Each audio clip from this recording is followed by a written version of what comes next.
Vanakkam Chennai.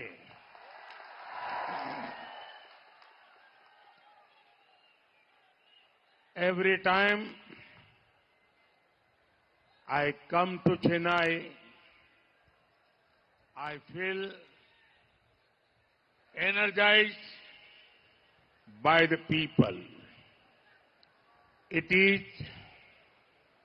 great to be here in this city which is full of life. Chennai is also a great hub of talent, trade and tradition.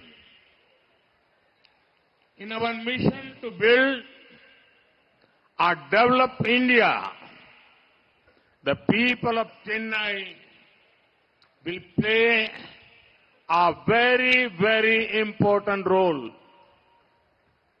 எனதருமை நாட்டு மக்களே, வணக்கம். ஒவ்வொரு முறையும் நான் சென்னைக்கு வரும்போது தமிழர்களால் எனக்கு சக்தி உண்டாகிறது.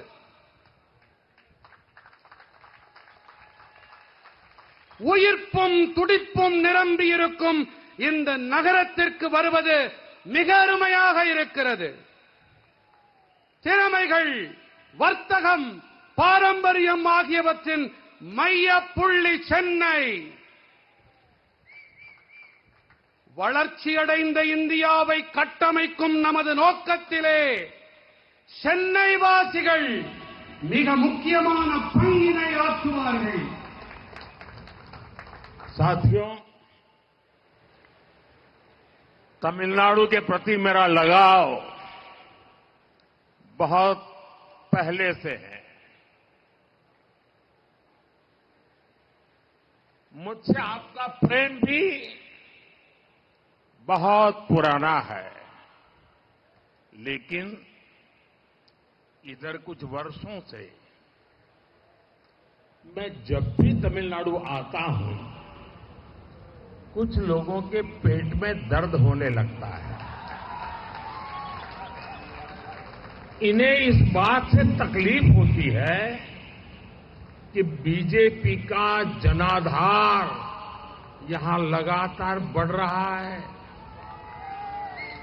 और आज यहां चेन्नई में भी हम देख रहे हैं दूर दूर तक लोग ही लोग बैठे हैं, उत्साह से भरे हुए लोग बैठे हैं.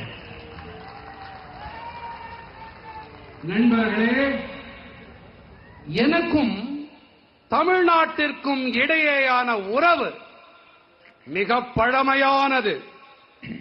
நீங்கள் என் மீது பொழியும் இந்த அன்பும் கூட மிகவும் பழமையானது. ஆனால் இங்கே சில ஆண்டுகளாகவே நான் தமிழ்நாட்டிற்கு வரும்போது சிலருக்கு வயிற்று வலி ஏற்படுகிறது. வயிற்றிலே புளியை கரைக்கிறது.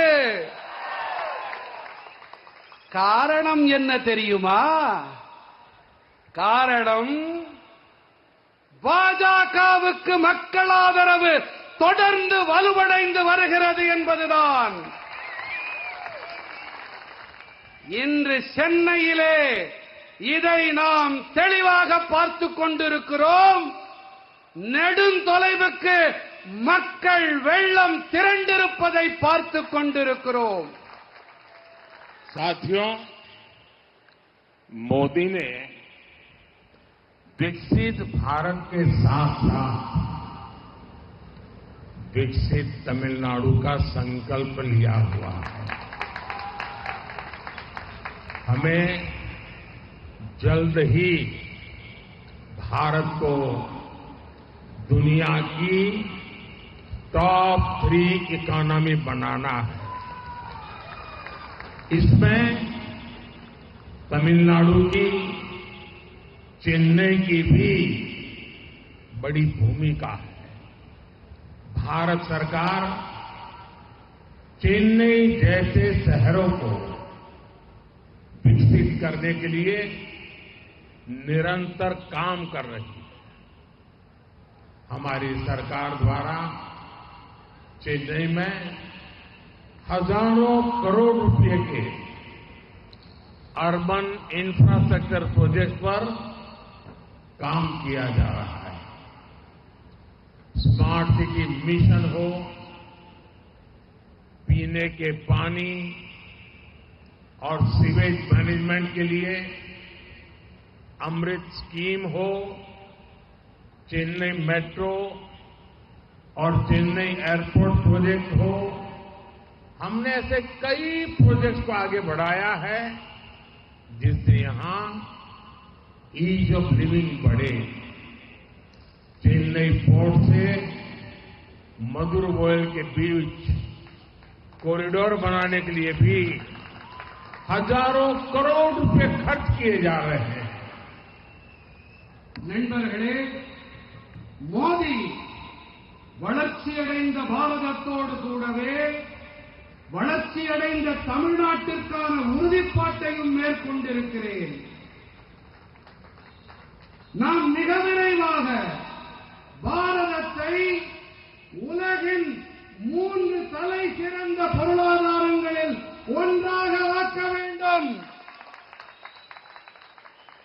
இதிலே தமிழ்நாட்டின் சென்னையின் பங்களிப்பு மிகப்பெரியது.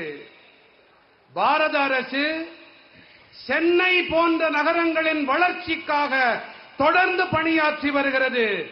நமது அரசாங்கம் வாயிலாக சென்னையில் ஆயிரக்கணக்கான கோடி ரூபாய் மதிப்பிலான நகர்ப்புற கட்டமைப்பு திட்டங்கள் தொடர்பான பணிகள் நிறைவேற்றப்பட்டு வருகின்றன.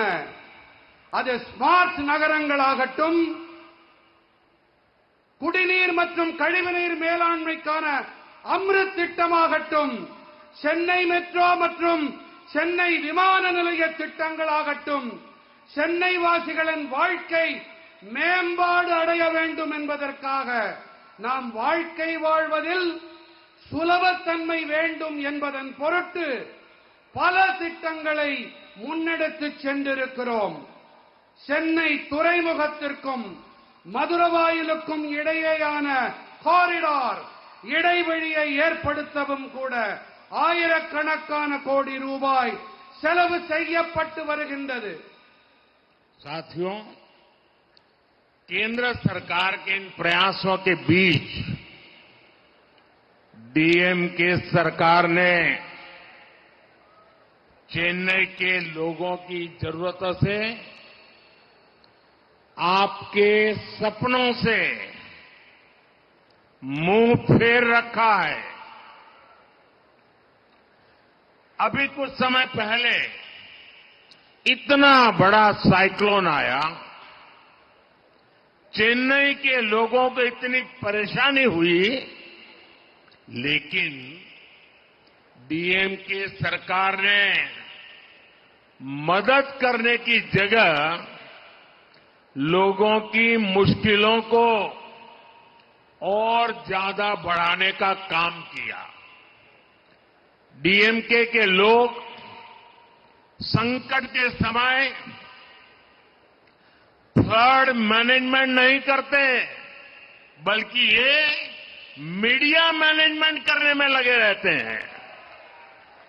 लोगों के घरों में पानी भरा हुआ था, लेकिन ये लोग मीडिया से कह रहे थे कि सब ठीक हो गया है।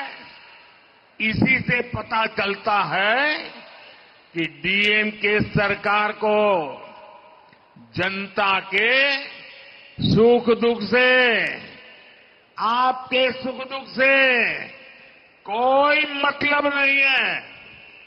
நண்பர்களே, ஒருபுறம் மத்திய அரசு தமிழ்நாடு மற்றும் சென்னையின் எதிர்காலத்திற்காக பணியாற்றி வருகிறது. ஆனால் மறுபுறத்திலோ மாநிலத்தில் அதிகாரத்தில் இருக்கும் திராவிட முன்னேற்றக் கழக அரசு சென்னை வாசிகளின் தேவைகளை, அவர்களின் கனவுகளை கண்டுகொள்ளவே இல்லை. சில காலம் முன்புதான் மிகப்பெரிய புயல் வந்தது. சென்னை வாழ் மக்களுக்கு ஏகப்பட்ட துயரம் உண்டானது. உண்டாச்சா? உண்டாச்சா? அங்கே இந்த குரலே வரல. நான் சொல்றது சரியா? இன்னும் சத்தமா தில்லி கோட்டை வரைக்கும் கேட்கணும். புயல்னால இங்க வெள்ளப்பெருக்குனால கஷ்டம் உண்டாச்சு. ஆனால் திமுக அரசாங்கம் அவதிப்படும் மக்களுக்கு உதவிக்கரம் நீட்டுவதற்கு பதிலாக அவர்களுடைய துயரத்தை மேலும் மேலும் அதிகப்படுத்தும் வேலையை செய்திருக்கிறது. திமுகவை சேர்ந்தவர்கள் பெருவெள்ள பெருந்துயர் காலத்திலே வெள்ள மேலாண்மையை செய்வதில்லை. மாறாக என்ன செய்கிறார்கள்? ஊடக மேலாண்மையை செய்கிறார்கள். ஊடகங்களை சரிகட்டுகிறார்கள். சரியா? மக்களின் வீடுகளுக்குள்ளே வெள்ள நீர் நிரம்பிவிட்டது. ஆனால் இவர்கள் ஊடகங்களிலே என்ன சொல்லுகிறார்கள்? பாலும் தேனும் ஓடுகிறதாம், வெள்ள நீர் ஓடவே இல்லை என்கிறார்கள். திமுக அரசாங்கத்திற்கு மக்களின் துக்கங்கள், துயரங்கள் பற்றியெல்லாம் சுத்தமாக அக்கறை இல்லை, கவலை இல்லை. தமிழ் மக்களே, உங்களை பற்றியும் கவலை இல்லை, தமிழ்நாட்டை பற்றியும் அக்கறை இல்லை என்பதுதான் இதிலிருந்து நன்கு தெரிய வருகிறது. साथियों, बीजेपी की केंद्र सरकार संवेदनशील है और गरीब की चिंता करने वाली सरकार है। कोरोना महामारी में हमने सबसे पहले गरीबों के लिए मुफ्त राशन की चिंता की। जब देश ने अपनी वैक्सीन बनाई तो हमने तय किया कि हर व्यक्ति को मुफ्त में वैक्सीन मिले। तमिलनाडु तो एमएसएमई सेक्टर का लीडर स्टेट है। हमारी एमएसएमई को नुकसान न हो, इसके लिए हमारी सरकार ने तमिलनाडु की लाखों एमएसएमईज को हजारों करोड़ रुपए का क्रेडिट भी दिलाया। நண்பர்களே, பாஜகவின் மத்திய அரசு புரிந்துணர்வு உடைய அரசாங்கம், ஏழைகளின் நலனையே கருத்தில் கொண்டு செயல்படும் மக்கள் அரசாங்கம். கொரோனா பெருந்தொற்றின் போது நாம் முதன்மையாக ஏழைகளுக்கு இலவச ரேஷன் பொருட்களை வழங்க ஏழைகள் நலனில் அக்கறை கொண்ட நமது அரசு ஏற்பாடு செய்தது. தேசம் தனக்கென சொந்தமாக ஒரு தடுப்பூசியை உருவாக்கிய போது அனைவருக்கும் இந்த தடுப்பூசி இலவசமாக கிடைக்க வேண்டும் என்று ஏழைகள் நலனில் அக்கறை கொண்ட நமது அரசாங்கம் தீர்மானம் செய்தது. தமிழ்நாடு சிறு குறு நடுத்தர தொழில்கள் துறையில் முன்னணி மாநிலம் என்பது நம் அனைவருக்கும் தெரியும். நமது சிறு குறு நடுத்தர தொழில்களுக்கு எந்த பாதிப்பும் ஏற்பட்டுவிடக் கூடாது என்பதற்காகவே நமது அரசாங்கம் தமிழ்நாட்டின் லட்சக்கணக்கான சிறு குறு நடுத்தர தொழில்களுக்கு ஆயிரக்கணக்கான கோடி ரூபாய்க்கும் அதிகமாக கடன் வசதி அளித்தது. साथियों, बीजेपी की केंद्र सरकार तमिलनाडु के विकास के लिए प्रतिबद्ध है। इसके लिए भारत सरकार अनेक योजनाओं का पैसा सीधे यहां के लाभार्थियों को भेज रही है। डीएमके को दिक्कत इसी बात से है कि लाखों करोड़ रुपए का ये लाभ सीधे तमिलनाडु के लोगों के अकाउंट में पहुंच रहा है। आज टॉयलेट्स, गैस कनेक्शन, नल से जल कनेक्शन, फ्री हेल्थ इंश्योरेंस, सड़क, रेल, हाईवे, पोर्ट, सब पर काम हो रहा है। लाखों करोड़ रुपयों के इन विकास कार्यों को लूटने में डीएमके के लोगों को मुश्किल आ रही है। इस बात से यहां की एक फैमिली बहुत परेशान है। इसलिए ये डीएमके के लोग सोच रहे हैं कि अगर पैसे नहीं तो कम से कम इन कामों का क्रेडिट ही खा सके, लेकिन उसमें भी उन्हें सफलता नहीं मिल रही। मैं डीएमके को बताना चाहता हूं, मोदी तमिलनाडु के विकास का पैसा आपको लूटने नहीं देगा और जो पैसा आपने लूटा है वो वसूल कर वापस तमिलनाडु के लोगों पर खर्च किया जाएगा। ये मोदी की गारंटी है। இது மோடியின் கேரண்டி। நண்பர்களே, பாஜகவின் மத்திய அரசு தமிழ்நாட்டின் வளர்ச்சிக்காகவும் முன்னேற்றத்திற்காகவும் கச்சை கட்டிக்கொண்டு பணியாற்றி வருகின்றது. இதன் பொருட்டு பாரத அரசு பல திட்டங்களின் தொகையை நேரடியாக இங்கே பயனாளிகளுக்கு அனுப்பிவிடுகிறது. லட்சக்கணக்கான கோடி ரூபாய் ஆதாயங்கள் இப்போது நேரடியாக மக்களின் வங்கிக் கணக்குகளை சென்றடைகின்றன என்பதுதான் திமுகவிற்கு மிகப்பெரிய வருத்தம். சரியா? இன்று கழிப்பறைகளாகட்டும், எரிவாயு இணைப்பாகட்டும், குழாய் வழி குடிநீர் இணைப்பாகட்டும், ரயில் வழிகள், சாலைகள், இலவச ஆயுள் காப்பீடுகளாகட்டும், நெடுஞ்சாலைகள், துறைமுகங்கள் என அனைத்து துறைகளிலும் பணிகள் நடந்தேறி வருகின்றன. இந்த வளர்ச்சி திட்டங்களின் லட்சக்கணக்கான கோடி ரூபாயை கொள்ளையடிக்க முடியாமல் இருக்கிறதே என்பதுதான் திமுகவினருக்கு இருக்கும் பெரும் சிக்கல். இந்த விஷயத்தில் ஒரு குடும்பம் மொத்தமுமே பயங்கர எரிச்சலில் இருக்கிறது. இந்த திமுக காரர்கள் என்ன நினைக்கிறார்கள் என்றால், பணம் தான் கிடைக்கவில்லை, குறைந்தபட்சம் அதை நாங்கள் தான் செய்தோம் என்று தம்பட்டம் அடித்துக் கொள்ளலாம். என்னமோ ஒட்டுவாங்களே, என்னது என்னது இன்னும் அதை ஒட்டிக்கிறாங்க. ஆனால் ஐயோ பாவம், இதிலும் கூட அவர்களுக்கு வெற்றி கிடைக்கவில்லை. நான் திமுக காரர்களுக்கு ஒன்று கூறிக்கொள்ள விரும்புகிறேன். மோடி தமிழ்நாட்டின் வளர்ச்சி திட்டங்களுக்காக அளிக்கப்படும் பணத்தை கொள்ளையடிக்க விடமாட்டான்.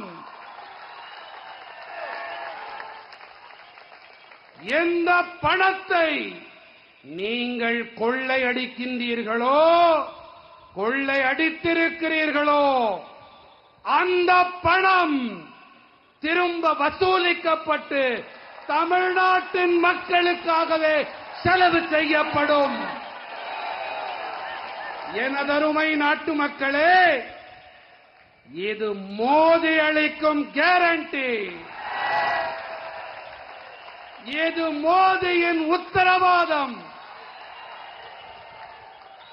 साथियों, परिवारवादी पार्टियां सिर्फ और सिर्फ अपने भविष्य की सोचती हैं। जबकि मोदी देश के भविष्य का सोचकर काम कर रहा है। परिवारवादी पार्टियों के समय देश के 18,000 गांव में बिजली नहीं थी। देश के 2.5 करोड़ से ज्यादा घर अंधेरे में थे।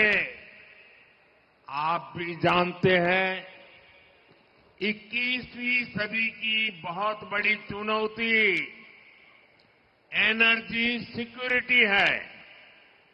आज हमारी सरकार इस दिशा में भी तेजी से काम कर रही है। अभी मैं कल्पाकम से ही वहीं से आ रहा हूं जहां भारत ने ऊर्जा क्षेत्र में आत्मनिर्भर बनने के लिए बड़ा कदम उठाया है। आज कल्पाकम में देश के पहले और made in India fast breeder reactor ने बिजली उत्पादन के लिए ऐतिहासिक पड़ाव पार किया है। तकनीकी भाषा में कहें तो आज इस परमाणु ऊर्जा केंद्र में कोर लोडिंग का आरंभ हो गया है। कुछ ही समय में इससे बिजली उत्पादन शुरू हो जाएगा। इस रिएक्टर के चालू होने के बाद भारत ऐसी टेक्नोलॉजी हासिल करने वाला दुनिया का दूसरा देश बन जाएगा। मैं सभी भारतवासियों को इस उपलब्धि के लिए बहुत बहुत बधाई देता हूं। குடும்ப அரசியல் பேசும் கட்சிகள் தங்களுடைய எதிர்காலத்தை பற்றி மட்டுமே சிந்திக்கின்றன. ஆனால் மோடி தேசத்தின் எதிர்காலத்தை பற்றி சிந்தித்து செயல்படுகிறேன். குடும்ப அரசியல் கட்சிகள் ஆட்சி செய்த காலத்திலே 18,000 கிராமங்களில் மின்சாரமே இருக்கவில்லை. தேசத்தின் 2.5 கோடிக்கும் அதிகமான வீடுகளில் இருள் சூழ்ந்திருந்தது. 21ஆம் நூற்றாண்டின் பெரிய சவால் என்று சொன்னால் எரிசக்தி பாதுகாப்பு, எனர்ஜி செக்யூரிட்டி என்பதை நீங்கள் நன்கறிவீர்கள். இன்று நமது அரசு இந்த திசையில் மிக விரைவாக செயலாற்றிக் கொண்டிருக்கிறது. நான் இப்போதுதான் கல்பாக்கத்திலிருந்து வருகிறேன். இங்கே எரிசக்தி துறையில் தற்சார்பு நிலையை அடையும் திசையில் பாரதம் பெரிய அடியை முன்வைத்திருக்கிறது. இன்று கல்பாக்கத்திலே தயாரிக்கப்பட்ட ஃபாஸ்ட் பிரீடர் அணு ஆலையானது மின்சார உற்பத்திக்காக வரலாற்று சிறப்புமிக்க நிலையை கடந்திருக்கிறது. தொழில்நுட்ப முறையிலே சொன்னால் இன்று இந்த அணுசக்தி மையத்தில் கோர் லோடிங் தொடங்கிவிட்டது. சில காலத்திலேயே இதன் மூலம் மின் உற்பத்தி தொடங்கப்பட்டுவிடும். இந்த அணு உலை தொடங்கப்பட்டிருப்பதற்கு பிறகு பாரதம் இப்படிப்பட்ட தொழில்நுட்பத்தை பெற்றிருக்கும் நாடுகளில் 2வது நாடாக ஆகிவிடும். இந்த சாதனைக்காக நான் பாரத நாட்டவர்கள் அனைவருக்கும் என் நல்வாழ்த்துக்களை தெரிவித்துக் கொள்ளுகிறேன். साथियों, जब संकल्प बड़े हो तो परिश्रम भी उतना ही ज्यादा करना पड़ता है। साल 2024 की शुरुआत अब उसको बहुत ज्यादा सप्ताह नहीं गुजरे हैं। अभी तो हम मार्च की शुरुआत में हैं, लेकिन ये कालखंड दिखाता है कि भारत अपनी ऊर्जा जरूरतें पूरी करने के लिए कितने बड़े स्केल पर काम कर रहा है। कुछ दिन पहले ही मैंने काकरापार परमाणु ऊर्जा केंद्र में स्थापित 1400 मेगावाट की क्षमता वाले 2 नए रिएक्टर राष्ट्र को समर्पित किए। आज ही तेलंगाना से अनेक पावर प्रोजेक्ट का शिलान्यास, उद्घाटन और लोकार्पण हुआ है। इसी कालखंड में तेलंगाना में 1600 मेगावाट के थर्मल पावर प्लांट का लोकार्पण हुआ है। झारखंड में 1300 मेगावाट के थर्मल पावर प्लांट का लोकार्पण हुआ है। यूपी में 1600 मेगावाट के थर्मल पावर प्लांट का शिलान्यास हुआ है। यूपी में ही 300 मेगावाट के सोलर पावर प्लांट का शिलान्यास हुआ है। राजस्थान में भी बड़े सोलर पावर प्लांट का शिलान्यास हुआ है। यूपी में ही अल्ट्रा मेगा रिन्यूएबल पार्क का शिलान्यास हुआ है। हिमाचल में हाइड्रो पावर प्रोजेक्ट का शिलान्यास हुआ है। छत्तीसगढ़ के रायपुर में 4G इथेनॉल प्लांट का शिलान्यास हुआ है। यूपी के नोएडा में सीवेज ट्रीटमेंट प्लांट से निकले पानी से ग्रीन हाइड्रोजन बनाने का काम शुरू हुआ है। ये मैं 50 दिन का हिसाब आपको दे रहा हूं। ये 50 दिन में सिर्फ एनर्जी के क्षेत्र में क्या काम हुआ है, मैं इसकी बात कर रहा हूं। विकास कैसे होता है, स्केल कितना बड़ा होता है, इसका अंदाज देश को आएगा। நண்பர்களே, மன உறுதிப்பாடு பெரியதாக இருக்குமானால் அதற்கேற்ப நமது உழைப்பும் பெரிய அளவுடையதாக இருக்க வேண்டும். 2024ஆம் ஆண்டு தொடங்கி சில வாரங்களே ஆகியிருக்கின்றன. ஆனால் இந்த காலகட்டத்தில் பாரதம் தனது எரிசக்தி தேவைகளை நிறைவு செய்து கொள்வதில் பெரிய வீச்சில் செயல்பட்டு வருகிறது. சில நாட்கள் முன்பாகத்தான் நான் காக்கராபார் அணுசக்தி மையத்தில் நிறுவப்பட்டிருக்கும் 1400 மெகாவாட் திறன் கொண்ட 2 புதிய ஆலைகளை தேசத்திற்கு அர்ப்பணித்து வந்திருக்கிறேன். இன்றுதான் தெலங்கானாவின் பல ஆற்றல் திட்டங்களுக்கான அடிக்கல் நாட்டப்பட்டன, திறந்து வைத்து மக்களுக்கு அர்ப்பணிக்கப்பட்டிருக்கின்றன. தெலங்கானாவில் 1600 மெகாவாட் அனல் மின் நிலையம் நாட்டிற்கு அர்ப்பணிக்கப்பட்டிருக்கிறது. ஜார்க்கண்டில் 1300 மெகாவாட் திறன் கொண்ட அனல் மின் நிலையத்திற்கு அடிக்கல் நாட்டப்பட்டிருக்கிறது. இதே ஊபியில் 300 மெகாவாட் திறன் கொண்ட சூரிய சக்தி ஆலைக்கும் அடிக்கல் நாட்டப்பட்டிருக்கிறது. உத்தரப்பிரதேசத்திலே 1600 மெகாவாட் திறன் கொண்ட அனல் மின் நிலையத்திற்கு அடிக்கல் நாட்டப்பட்டிருக்கிறது. ராஜஸ்தானத்திலும் கூட பெரிய சூரிய சக்தி ஆலைகளுக்கும் அடிக்கல் நாட்டப்பட்டிருக்கின்றன. ஊபியில் மிகப்பெரிய புதுப்பிக்கவல்ல எரிசக்தி பூங்காவிற்கு அடிக்கல் நாட்டப்பட்டிருக்கிறது.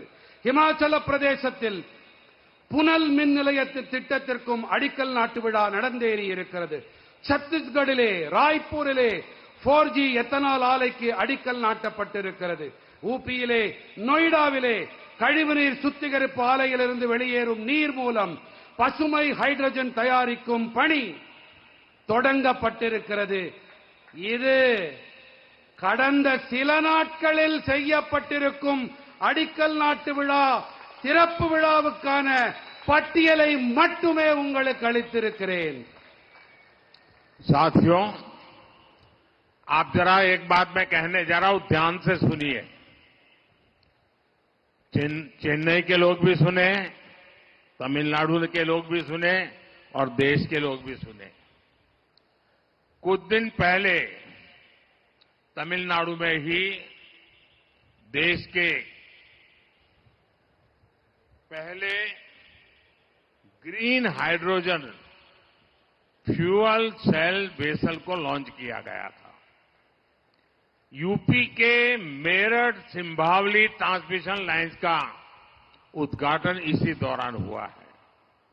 कर्नाटक के कोप्पल में विंड एनर्जी जोन से ट्रांसमिशन लाइन्स का उद्घाटन भी किया गया है। நண்பர்களே, நான் இப்போது கூறவிருக்கும் தகவலை நீங்களும் சரி, தமிழ்நாட்டு மக்களும் சரி, நம் நாட்டு மக்களும் சரி சற்றே காது கொடுத்து கவனமாக கேட்க வேண்டும் என்று விண்ணப்பிக்கிறேன்.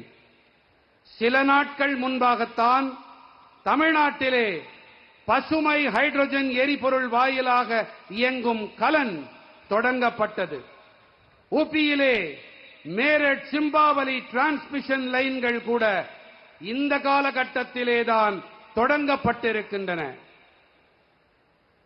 साथियों, जो एक महत्वपूर्ण बात मैं कहना चाहता हूं, भारत सरकार द्वारा 1 करोड़ परिवारों को मुफ्त बिजली, ये आपके लिए है, चेन्नई के लिए है, तमिलनाडु के लिए है, देश के लिए है, विशेष करके मध्यम वर्ग के लिए मुफ्त बिजली, जीरो बिल मुफ्त बिजली देने वाली पीएम सूर्यघर मुफ्त बिजली योजना भी शुरू की गई है. इस योजना पर सरकार 75,000 करोड़ रुपए खर्च करने जा रही है. बिजली से जुड़े ऐसे अनेक प्रोजेक्ट्स भारत को बिजली सेक्टर में आत्मनिर्भर बनाएंगे और इसमें तमिलनाडु की बहुत बड़ी भूमिका रहेगी. आप अपने घर में सोलार से बिजली बना सकेंगे. 300 यूनिट बिजली आपका जीरो बिल और ज्यादा बिजली पैदा करेंगे तो सरकार खरीदेगी, आपको बिजली बेच करके कमाई होगी. हर परिवार की बिजली खुद की होगी, बिजली बेचकर कमाई भी होगी. நண்பர்களே, பாரத அரசு வாயிலாக 1 கோடி குடும்பங்களுக்கு இலவச மின்சாரம் அளிக்கும் பிஎம் சூரியகர் சூரிய வீடுகள் இலவச மின்சாரம் வழங்கும் திட்டமும் தொடங்கப்பட்டிருக்கிறது. உங்களுக்கு மின்சாரத்துக்கான கட்டணம் இருக்காது. உங்க வீட்டில நீங்க இந்த கருவிகளை பொருத்தினா மட்டும் போதும். உங்களுக்கு கிடைக்கக்கூடிய மின்சாரம் இலவசமா இருக்கும்.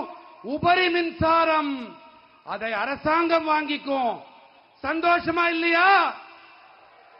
இருக்கா? சொல்லுங்க, சொன்னா தானே தெரியும். இந்த திட்டத்திற்கு 75,000 கோடி ரூபாய் செலவு செய்யப்பட இருக்கிறது.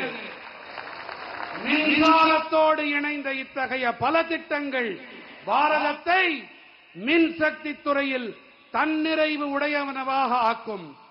இவற்றிலெல்லாம் தமிழ்நாட்டிற்கு மிகப்பெரிய பங்களிப்பிருக்கும். 0 கட்டணம் இலவச மின்சாரம், 0 கட்டணம். ஒரு முறை சொல்லுங்க, 0 கட்டணம் இலவச மின்சாரம்.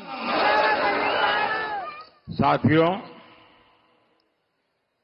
ये आप डीएमके वालों को भली भांति जानते हैं और कांग्रेस को भी आप अच्छी तरह जानते हो. ये दोनों लोग है कैसे, और उनके जैसे और भी है. ये डीएमके और कांग्रेस जैसी पार्टियां कहती हैं, उनका मोटो है फैमिली फर्स्ट और मोदी कहता है नेशन फर्स्ट. इसलिए अब इंडी गठबंधन के लोगों ने मुझे गाली देने का नया फॉर्मूला निकाला है. ये लोग कहने लगे हैं कि मोदी का तो कोई परिवार ही नहीं है. मतलब जिनको परिवार है उनको भ्रष्टाचार करने का लाइसेंस मिल जाता है क्या? क्या जिनको परिवार है उनको सत्ता परिवार के लोगों के लिए हड़प करने का लाइसेंस मिल जाता है क्या? मेरे प्यारे देशवासियों, मेरे प्यारे परिवारजनों, ये बार बार मेरे परिवार को गाली देने का उनको शौक लग गया है। भाइयों बहनों, मैंने घर छोड़ा है, खुद के लिए नहीं, मौज मस्ती के लिए नहीं, मेरे देश के लिए। ये मेरा देश, यही मेरा परिवार है। 140 करोड़ भारतवासी, यही मेरा परिवार है। देश के युवा मेरा परिवार है और इसलिए मैं उनके भविष्य को उज्जवल बनाने के लिए दिन रात मेहनत कर रहा हूं। देश की बहनें, बेटियां, ये मेरा परिवार है, इसलिए मैं उन्हें ज्यादा से ज्यादा नए अवसर देने के लिए काम कर रहा हूं। देश के किसान, देश के गरीब, ये सब मेरे परिवार है और इसलिए मैं उन्हें एम्पावर करने के लिए खुद को खपा रहा हूं। और मेरे परिवारजनों, जिसका कोई नहीं, वो भी मोदी के हैं और मोदी उनका है। मेरा भारत, मेरा परिवार, मेरा भारत, मेरा परिवार। इसलिए आज पूरा देश, कश्मीर से कन्याकुमारी, कच्छ से कामरूप तक, आज पूरा देश एक सुर में कह रहा है, मैं हूं मोदी का परिवार, मैं हूं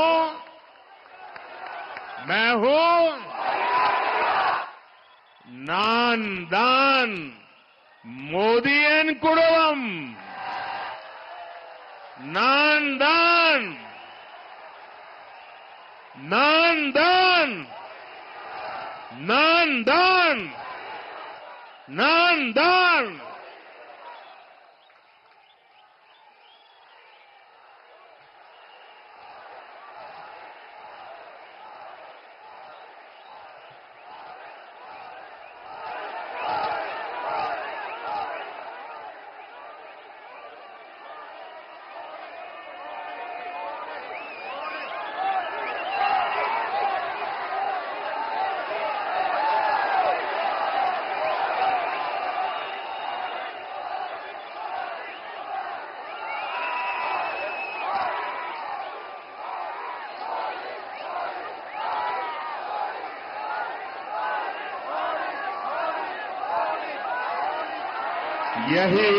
यही मेरा परिवार है।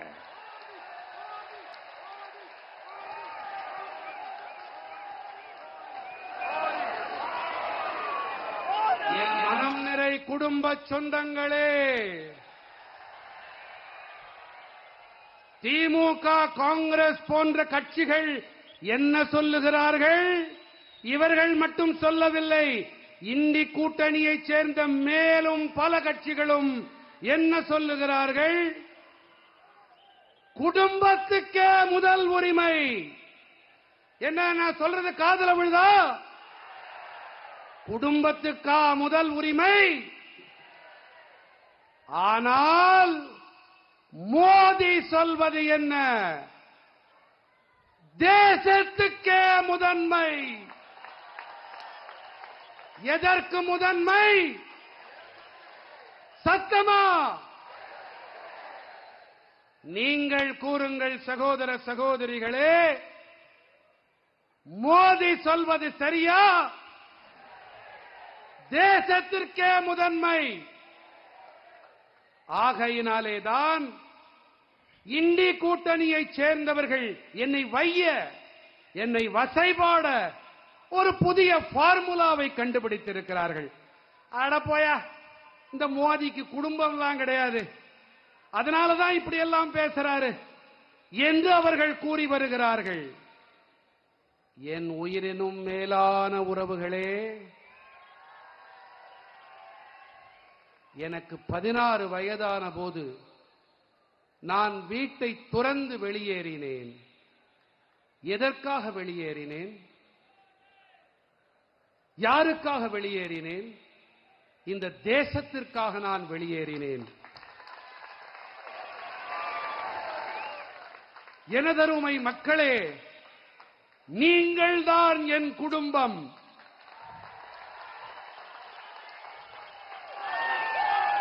பாரத நாட்டின் மக்கள்தான் என்னுடைய குடும்பத்தார். தேசத்தின் இளைஞர்கள் என் குடும்பத்து மக்கள். ஆகையால் தான் அவர்களின் எதிர்காலத்தை மேலும் ஒளிமயமானதாக ஆக்க நான் இரவு பகலாக கடுமையாக உழைத்து வருகிறேன். என் சொந்தங்களே, இந்த தேசத்தின் தாய்மார்கள், சகோதரிகள் என் குடும்பத்தைச் சேர்ந்தவர்கள் என்பதால் தான் மேலும் மேலும் புதிய சந்தர்ப்பங்களை, புதிய வாய்ப்புகளை உருவாக்க வேண்டி நான் பணியாற்றி வருகிறேன். தேசத்தின் விவசாயிகள், தேசத்தின் ஏழை பாழைகள் தாம் என் குடும்ப சொந்தங்கள். ஆகையால் தான் அவர்களுக்கு அதிகார பங்களிப்பு ஏற்படுத்தப்பட, அவர்களின் உரிமைகள் அவர்களுக்கு கிடைக்க நான் என்னை முழுமையாக அர்ப்பணித்துக் கொண்டிருக்கிறேன்.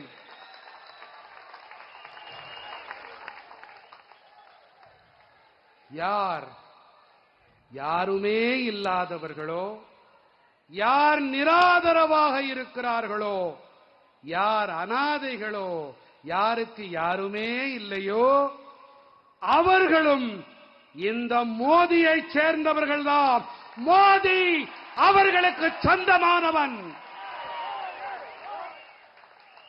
என்னுடைய பாரதம், என்னுடைய பாரதமே என்னுடைய குடும்பம்.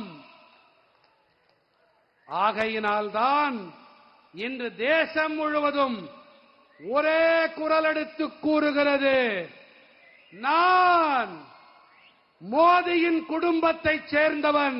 என்ன கூறுகிறது? இன்னொரு தடவை தில்லி செங்கோட்டை வரைக்கும் கேட்கணும். மோடியின் குடும்பம். साथियों, कांग्रेस, डीएमके और इंडी गठबंधन से जुड़ी पार्टियां भ्रष्टाचार और परिवारवाद में डूबी हुई पार्टियां हैं। उनके लिए अपना परिवार ही सब कुछ है। उनके लिए भ्रष्टाचार ही सब कुछ है। इंडी गठबंधन के भ्रष्ट नेताओं को संरक्षण देने वाले एक फैसले को आज सुप्रीम कोर्ट ने पलट दिया है। मैं इस फैसले का स्वागत करता हूं। साथियों, सुप्रीम कोर्ट के इस फैसले के बाद इंडी अलायंस में मातम छाया हुआ है। आंसू उनके सूख नहीं रहे हैं, डरे हुए हैं, कांप रहे हैं, क्योंकि इंडी अलायंस को रिश्वतखोरी के अलावा, भ्रष्टाचार के अलावा देश की व्यवस्थाओं को करप्ट करने के अलावा और कुछ भी न करना आता है, न करने का इरादा है, और न ही वो अपने परिवार के बाहर सोच सकते हैं। दशकों तक इंडी अलायंस में शामिल दलों ने लूट की राजनीति की है। आज इन्हीं लोगों की वजह से देश का युवा राजनीति से, व्यवस्थाओं से इतना चिढ़ा रहता है। आज आया सुप्रीम कोर्ट का फैसला स्वच्छ राजनीति को बढ़ावा देगा। और आप जानते हैं कि मोदी का सबसे बड़ा प्रिय काम है स्वच्छता अभियान। और स्वच्छता अभियान कैसा भी हो, मुझे सब जगह पे साफ सफाई करनी ही है। बस आपके आशीर्वाद चाहिए। என் நெஞ்சம் நிறை நாட்டு மக்களே, காங்கிரஸ், திமுக மற்றும் இண்டி கூட்டணியோடு இணைந்திருக்கும் கட்சிகள் ஊழலில் ஊறிப் போயிருக்கும் குடும்ப அரசியலில் ஈடுபட்டு வரும் கட்சிகள். இவர்களுக்கெல்லாம் இவர்களுடைய குடும்பம்தான் எல்லாம், ஊழல்தான் அனைத்தும். இந்தி கூட்டணியைச் சேர்ந்த ஊழல் தலைவர்களை பொத்தி பொத்தி அடைகாத்து பாதுகாக்கக்கூடிய ஒரு தீர்மானத்தை இன்று உச்சநீதிமன்றம் நிராகரித்து விட்டது. நண்பர்களே, உச்சநீதிமன்றத்தின் இந்த முடிவிற்கு பிறகு இந்தி கூட்டணிக்காரர்கள் ஐயோ கப்பல் கவிழ்ந்து விட்டதோ என்ற வகையிலே தலையிலே கை வைத்து உட்கார்ந்திருக்கிறார்கள். ஏன் என்று சொன்னால், இந்தி கூட்டணிக்காரர்களுக்கு லஞ்சம் வாங்குவதை தவிர, ஊழல் செய்வதை தவிர, தேசத்தின் அமைப்புகளை கெடுத்து குட்டிச்சுவராக்குவதை தவிர வேறு ஒன்றுமே தெரியாது. பல தசாப்தங்களாக இந்த இந்தி கூட்டணியில் இடம்பெற்றிருக்கும் கட்சிகள் எல்லாம் இப்படிப்பட்ட அரசியலை மட்டுமே செய்து பழகி போனவர்கள். இன்று இதே நபர்கள் காரணமாகத்தான் தேசத்தின் இளைஞர்கள் அரசியல் பற்றியும் அமைப்புகள் மீதும் வெறுப்படைந்திருக்கிறார்கள். இன்று வெளியாகி இருக்கும் உச்சநீதிமன்ற தீர்ப்பு தூய்மையான அரசியலுக்கு பெரும் உந்து சக்தியாக இருக்கும். என் நெஞ்சம் நிறை தமிழ் மக்களே, தூய்மை இயக்கம் என்பது அது எப்படி இருந்தாலும் சரி, அது என் நெஞ்சுக்கு மிக நெருக்கமான ஒன்று என்பதை நீங்கள் அனைவரும் நன்கு அறிவீர்கள். साथियों, परिवारवाद का एक स्वभाव है। ये परिवारवादी जो पार्टियां होती है ना, उनको परिश्रम से दूर दूर तक का कोई नाता नहीं होता है। वो मेहनत करना अपनी जिम्मेवारी मानते ही नहीं है। इसलिए परिवारवाद अपने साथ अहंकार भी लेकर आता है। और जब कोई परिवारवादी सरकार में किसी अहम पद पर आ जाता है तो उसे लगता है कि देश और देश की जनता उसकी गुलाम है। वो अपने पद की गरिमा तक भूल जाता है। आज हमने ये भी देखा है कि कैसे देश की सबसे बड़ी अदालत सुप्रीम कोर्ट ने डीएमके परिवार के एक मंत्री से सख्त सवाल किए हैं। करोड़ों लोगों की आस्था का घोर अपमान करना भी परिवारवादियों की एक निशानी है, पहचान है, आदत है। और मुझे अफसोस है कि जिन्हें अपने अहंकार में जनता की भावनाओं तक की परवाह नहीं है, वो तमिलनाडु सरकार में प्रमुख पद पर बने बैठे हैं। நண்பர்களே, குடும்ப அரசியலுக்கும் உழைப்பிற்கும் மலைக்கும் மடுவுக்கும் இடையிலான தூரம். ஆகையினாலே குடும்ப அரசியல் என்பது தன்னுடன் கூடவே அகங்காரம், மமதை, திமிர்த்தனத்தை வெளிப்படுத்துகிறது. குடும்ப அரசியல் கட்சியைச் சேர்ந்த உறுப்பினர் ஒருவர் அதிகாரத்தின் முக்கிய பதவியை பெறும்போது தேசத்தையும் தேசத்தின் மக்களையும் அடிமைகளாக கருதுகிறார்கள். தனது பதவிக்கென இருக்கும் மாட்சிமை கண்ணியத்தையும் கூட அவர்கள் மறந்து போகிறார்கள். விளையாட்டாக, என்னது விளையாட்டாக, மறுபடியும் சொல்லுங்க, விளையாட்டாக கடந்து போகிறார்கள். தேசத்தின் மிகப்பெரிய நீதிமன்றமான உயர் நீதிமன்றம் திமுக குடும்பத்தின் ஒரு அமைச்சரிடத்திலே கடுமையான வினாக்களை எழுப்பியிருக்கிறது என்பதையும் நாம் இன்று பார்த்தோம்.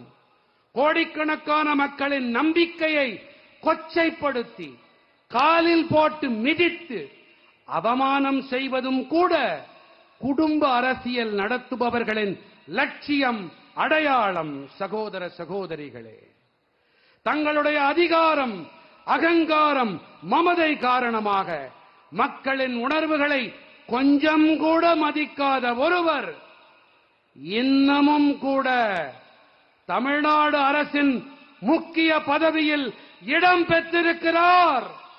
இது கவலை அளிக்கும் விஷயம். साथियों, आज मैं एक गंभीर विषय की भी चर्चा करना चाहता हूं।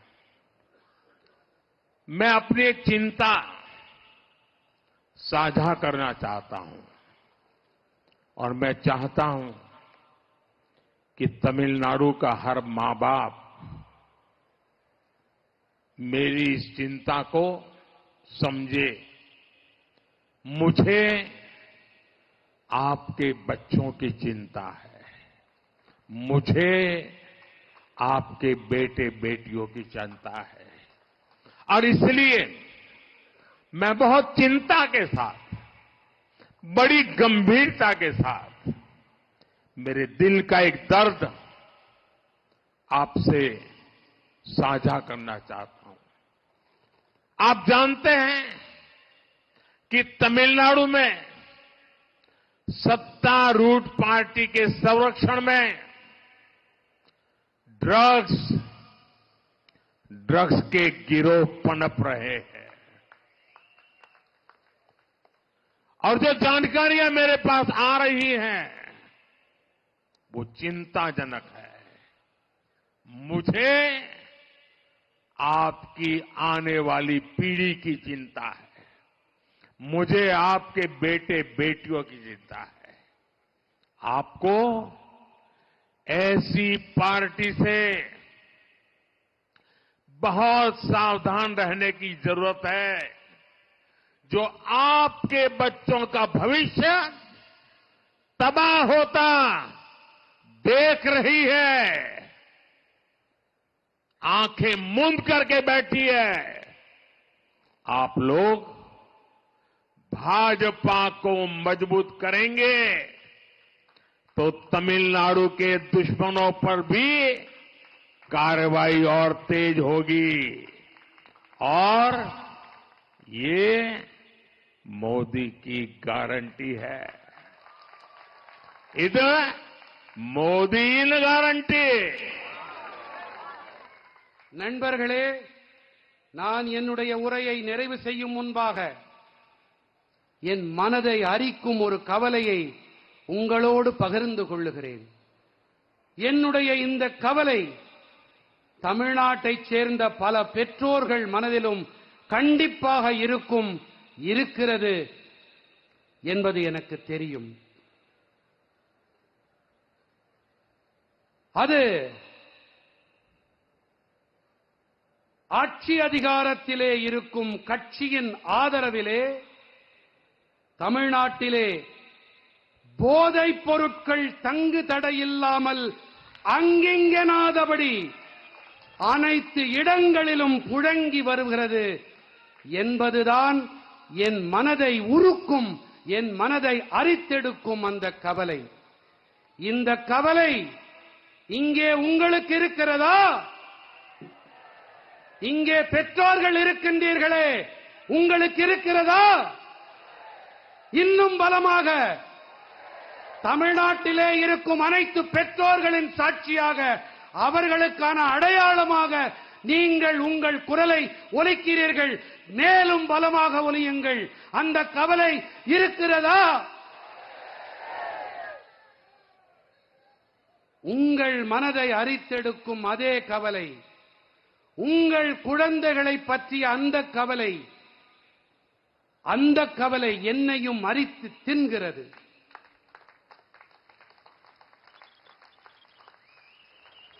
உங்கள் குழந்தைகளின் எதிர்காலத்தை அழிக்க நினைக்கும் இப்படிப்பட்ட கட்சி இது குறித்து நீங்கள் மிகவும் எச்சரிக்கையாக இருக்க வேண்டியது மிக மிக அவசியமானது.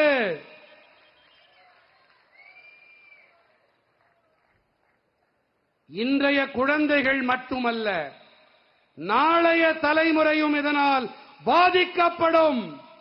இது அபாயத்தின் அறிகுறி. நீங்கள் பாஜகவை பலப்படுத்தினால் தமிழ்நாட்டின் எதிரிகளின் மீதான நடவடிக்கை மேலும் விரைவுபடுத்தப்படும்.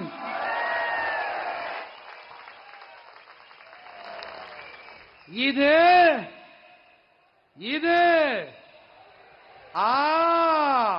மோடி அளிக்கும் கேரண்டி. யார் அளிக்கும் கேரண்டி? பலமா? காஷ்மீர்ல இருந்து கன்னியாகுமரி வரை, இப்போ காமரூபத்திலிருந்து கட்ச் வரைக்கும் கேட்கணும். யார் அளிக்கும் கேரண்டி? யார் அளிக்கும் கேரண்டி? साथियों, विकसित तमिलनाडु के लिए हम सबको मिलकर काम करना है. विकसित तमिलनाडु से ही विकसित भारत का रास्ता मजबूत होगा और हम ये संकल्प लेकर के चले हैं. हम विकसित भारत बनाकर रहेंगे. நண்பர்களே, வளர்ச்சியடைந்த தமிழ்நாட்டின் பொருட்டு நாம் அனைவரும் இணைந்து பணியாற்ற வேண்டும். பணியாற்றலாமா? சத்தமா? வளர்ச்சியடைந்த தமிழ்நாடு ஏற்படும் போதுதான் வளர்ச்சியடைந்த பாரதத்தின் பாதை வலுப்படும், துலக்கப்படும். நாம் வளர்ச்சியடைந்த பாரதத்தை உருவாக்கியே தீருவோம். आप इतनी बड़ी संख्या में हमें आशीर्वाद देने आए हैं. दिल्ली में एयर कंडीशन कमरों में बैठ करके जो राजनीति की कथाएं क्रिएट करने में लगे रहते हैं, खबरों को मैन्युफैक्चर करने में लगे रहते हैं, ये चेन्नई का दृश्य आज उनकी भी नींद खराब कर देगा कि तमिलनाडु जग चुका है, एनडीए के साथ जुड़ चुका है. எனதருமை நாட்டு மக்களே, இத்தனை பெரிய எண்ணிக்கையிலே நீங்கள் எனக்கு ஆசிகளை வழங்க வந்திருக்கிறீர்கள். ஆனால் தில்லியின் குளிர்சாதன அறைகளிலே அமர்ந்திருக்கும் சில பேர்கள், அவர்களுக்கு இந்த காட்சி இங்கே அலைகடல் என திரண்டிருக்கும் உங்களை பார்த்து அவர்கள் தமிழ்நாடு என்டிஏ பாஜகவிலே இணைந்து விட்டது என்று மிரண்டு போவார்கள், நடுங்கி போவார்கள். मेरे साथ बोलिए, भारत माता की. पूरी ताकत से दोनों हाथ ऊपर करके बोलिए भारत माता की, भारत माता की, भारत माता की। वंदे वंदे वंदे वंदे वंदे। बहुत बहुत धन्यवाद।